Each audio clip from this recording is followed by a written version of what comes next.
Supreme court ने BJP की पूर्व राष्ट्रीय प्रवक्ता नुपुर शर्मा को फटकार लगाई है।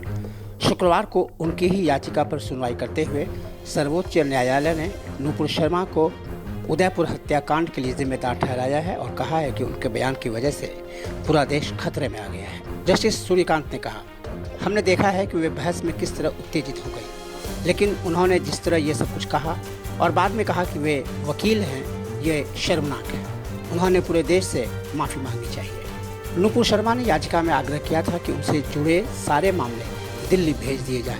उन्होंने ये भी कहा था कि उनकी जान को खतरा है, लेकिन जस्टिस सूर्यकांत ने उन्हें फटकार लगाते हुए कहा, वे एक पार्टी की प्रवक्ता हैं, इससे क्या होता है। वे सोचती हैं कि उन्हें सत्ता का समर्थन हासिल है और वे नियम कानून की परवाह किए बगैर कोई भी बयान दे सकती है।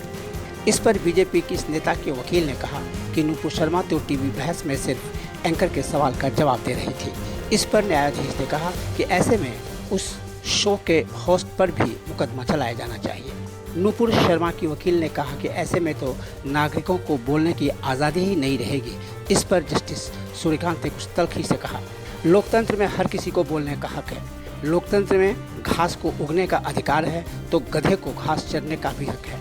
नुपुर शर्मा के वकील ने एक पुराने मामले का उदाहरण देते हुए पत्रकारों की आज़ादी की बात कही। इस पर न्यायाधीश ने कहा, नुपुर शर्मा को पत्रकार के स्थान पर नहीं रखा जा सकता है। वे टीवी बहस में जाती हैं और लोगों पर हमले बोलती हैं। वे गैर जिम्मेदाराना बयान देती हैं और इसका ख्याल नहीं रखती हैं कि इसका नतीजा क्या होगा और समाज पर इसका क्या असर पड़ेगा। सुप्रीम कोर्ट ने कहा, जिस तरह नुपुर शर्मा ने देश भर में भावनाओं को उकसाया, वैसे में इस देश में जो भी हो रहा है उसकी अकेली जिम्मेदार है। नुपुर शर्मा की ओर से पेश वकील मनिंदर सिंह ने कहा कि उनके मुवक्किल ने अपने बयान वापस ले लिया और इसके लिए माफ़ी भी मांगी है। इस पर सुप्रीम कोर्ट ने नाखुशी जाहिर करते हुए कहा कि उन्हें टीवी पर जाकर पूरे देश से माफ़ी मांगनी चाहिए थी।